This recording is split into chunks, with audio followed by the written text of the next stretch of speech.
Okay. Yes? Well, I'm wondering if I can do an activity. Yeah, after I'm done with my talk, you can do an activity. Hi, how is everyone doing today? Good. Great. By the way, do these mics work or no? They have in the past. In the past, but let's see. Wait, I mean, you guys might be able to hear me back there clearly. All right, good. Well, my name's Aaliyah Pantolfi, and I'm with Kashmir World Foundation, which is a nonprofit organization, and we're actually based out of Great Falls, Virginia, but I am so lucky that I get to work all over the world. We get to travel, actually, as a family. So my husband is my assistant, and Kashmir's assistant as well now, because he helps carry our tools, such as our drones, and helps set everything up for us, so we're ready to go when it's time. So thank you for that, Ron. How many of you have a passion for STEM? Okay, so I got stuck with that. When I started thinking about passion and the topic for today, which is passion for STEM.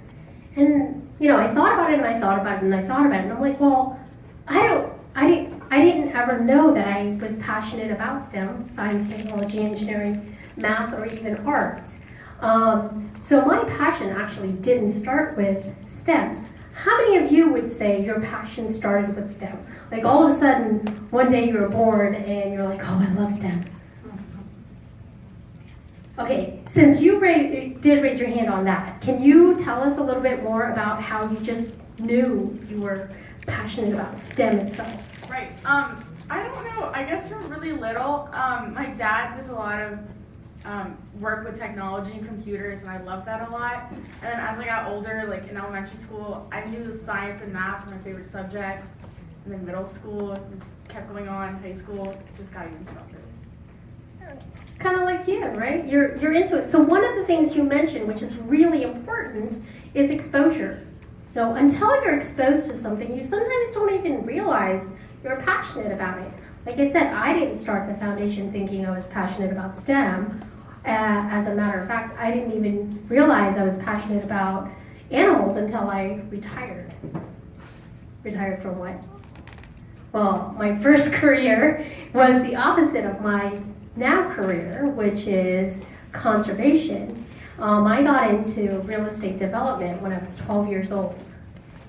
And by the time I was probably 13, I knew I wanted to retire at 30. And everybody thought that was nuts and crazy, because most people get started with a career around 30 sometimes, especially if you're becoming a doctor or you're getting your PhD in some field.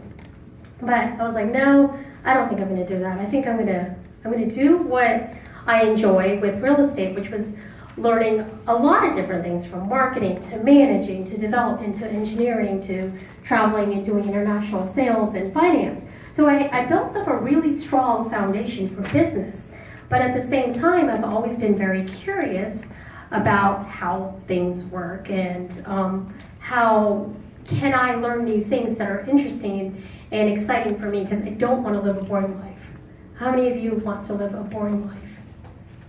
Nobody, right? Okay, and that's true. When you're younger, you never ever think, I want to grow up and live a boring life, work in a job, or have a career where you're not enjoying yourself, where waking up in the morning and going to work seems dreadful. But there are a lot of people that live that life on a day-to-day basis where they're not happy with what they're doing, but they keep doing it because it pays the bills. And I'm sure you guys hear this a lot. This is a good career because you'll make money. How many times have you heard that? 85 million. And how many of you have been motivated just by the fact that it's going to help you make money? 85 million. That's good. I mean, if that motivates you, that's great. And then if you know that's the direction you want to head in, even better. But a lot of us are not really given that opportunity to say, okay, you love engineering and you can make money, so you should definitely go into a field that has engineering. But a lot of times, it's either our guidance counselors or our parents or some mentors that are there who become these great role models which help you find out what you love and what you're passionate about. Now, how many of you have heard the word passion? I think everybody, right? What does it mean to you? Who wants to share what passion means to you? I think passion means when you're passionate about something, it means nothing nothing can stop you from loving it, nothing can stop you from pursuing and getting better, and nothing can stop you from feeling that way. You said a lot of things, which are all right about passion, so I'll get back. Somebody else wanted to say what passion was to them? It's loving something a lot, so even if there's conflicts in your way, you won't give up and you'll keep going. Excellent. Would you like to share yours? Is it any different than what she or she said? Similar. So is yours different? You die for it. You die for it. You're right. I would die for this cute face right up here. And when I ask myself, well, what am I passionate about? I'm not passionate about STEM, but I am very passionate about animals. I love them. I mean, that face, how could you not, right? So it's made to be cute. It's made to make you feel like, oh, I want you. I want to cuddle with you. Just too cute. And then somebody tells you, oh, they're dangerous. These are cheetahs. They're so dangerous. You have to stay away. They're wild animals. Like, okay, well, wild animals, you've noticed, can also have feelings and emotions and a lot of instincts. So for me, it was important to understand these wild animals and these wild animals' environment. So for me, that's where the S comes in, science. So understanding the environment of these wild animals and how they biologically work, what are their instincts, what are they interested in, that's part of science. Do you have a question? Oh, no, I have something about animals. Sure. So, the only reason animals would attack anyways, cheetahs only eat gazelles, but the only reason those big animals that suppose people think are dangerous, they only attack to protect themselves. They think that the people are trying to invade them or kill them or do bad things to them because they've done that to their ancestors and some moms and baby sisters and brothers and stuff. So they're trying to protect themselves and their families so that they can stay. But people don't understand that they actually know that the people killed their moms and dads, and they're scared of the people because it's not just that they want to attack the people or they just feel like it. They are being bothered by the people and are scared of them. And that's why they attack. They try to protect their families. Thank you. That was an excellent explanation of that. So you've just answered my science question, which was, I had to understand this. I mean, I didn't grow up knowing that stuff.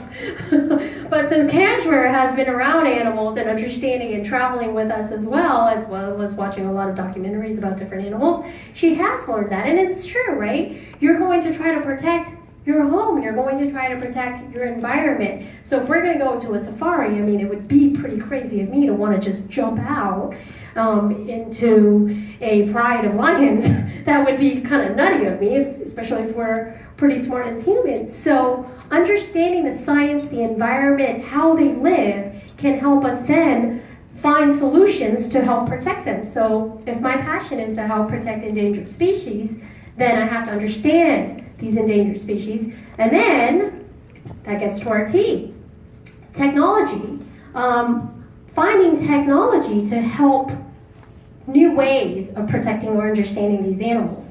And that's where drones came in, and that was my first project. I knew nothing about drones 5 years ago, or artificial intelligence, or thinking that I could build a drone, let alone actually teach other people to build a drone. Yes? If you don't believe that you can do something, you can't do it. So when you kept doing, you kept believing that you could do it, where you got to the point where you wouldn't crash anymore, and you were actually getting passionate about saving animals, and yeah, that's like the technology. You have to believe in yourself. Thank you, and you know what? You're the one that taught me to do that. I would watch Kashmir growing up from the day she was born until 1 year old, and she was running around, walking, asking questions, and I'm like, I should be able to build drones. So yeah, she's right. I crashed a lot. And thank you to my husband, who always fixed it for me and said, you can do it again. Don't worry about it. Crash as many times as you want to. I'll fix it. Because I was like, oh, it's heartbreaking. Like, you build something and then you crash it. But you know what? Honestly, that's when you learn. You learn from your mistakes. And the day I finally accepted that, hey, that was my fault. It is a user error that drone crashed. Because every time before that, I would blame it on my drone. Well, it wasn't spinning the right way. The motors were spinning the wrong way. The fence was too close. I would always have an excuse why that drone crashed. And then finally, that one last day when I slammed into that fence, I was like, I'm totally taking responsibility for me. That was me, my fault. I did that. And since that day, I've never crashed. Not only that, I've been rescuing drones that take off during our flight days or something. So it's kind of exciting. And she's right. You keep trying. You don't give up. And crash just means that I gotta learn something from that and keep going. So my passion for animals helped me understand science and the world of these animals. And then my passion for animals also motivated me to continue trying and learning and exploring different technologies that would help me protect these animals. And then we get to the E for STEM, and that's engineering. And that's where we get into actually building, designing drones. Because like I said, I crashed a lot. If I was buying those DJI drones, that'd be like $1,500 every single time.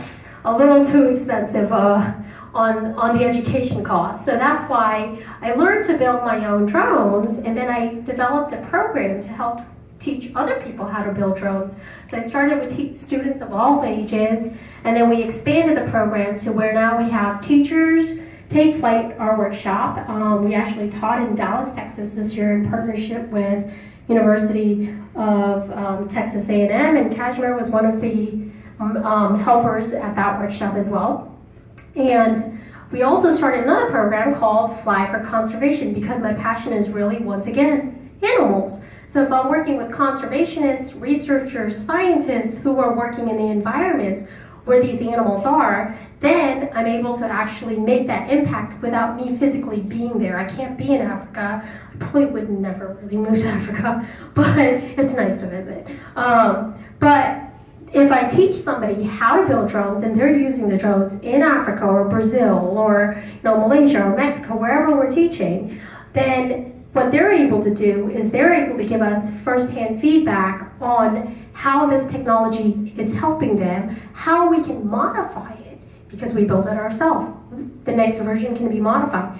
Their version can be modified. So that gives us a lot of flexibility and freedom to re-engineer the designs that we've developed and keep improving those designs. So first it was just having a drone that could fly, but then the goal was really, well, I want to integrate artificial intelligence into drones. I want real-time data from these drones, which means as the drone is flying and it's looking, and as you guys are looking at me, listening to me, you're processing that information in your mind, and you're able to understand what I'm saying. I wanted the drone to be able to do that as well. So this drone, which actually Kashmir built here, you guys will have a chance to see it, there's actually a computer on board the aircraft.